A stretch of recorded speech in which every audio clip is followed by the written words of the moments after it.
মৃত্যুর পর প্রথম প্রশ্ন কি হবে? আপনি জানেন কি?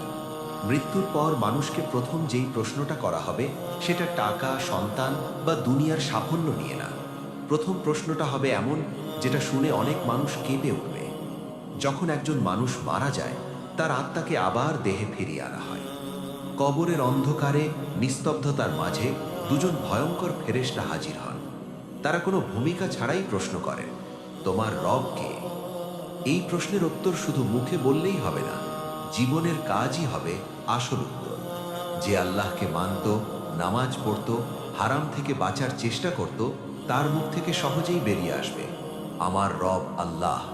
কিন্তু যে দুনিয়াতে আল্লাহকে ভুলেছিল, তার জিহ্বা আটকে যাবে।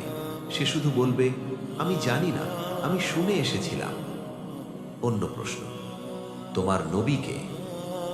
যে নবীজির সুন্নাহ ভালোবাসত, তার জীবন অনুসরণ করত, সে বলবে, আমার নবী মোহাম্মদ সাল্লাল্লাহু আলাইহি ওয়াসাল্লাম। অন্য প্রশ্ন, তুমি কোন দিনের উপর ছিলে? এই তিনটি প্রশ্নই আমাদের পুরো জীবনের পরীক্ষার সারসংক্ষেপ। আজ আমরা সময় নষ্ট করছি, কাল হয়তো উত্তর দেওয়ার সময় থাকবে না। কবর হবে জান্নাতের বাগান নাকি জাহান্নামের গর্ত, সেটা নির্ধারণ হবে এই প্রশ্নগুলোর উত্তরের উপর। আজই ফিরে আসি আল্লাহর পথে।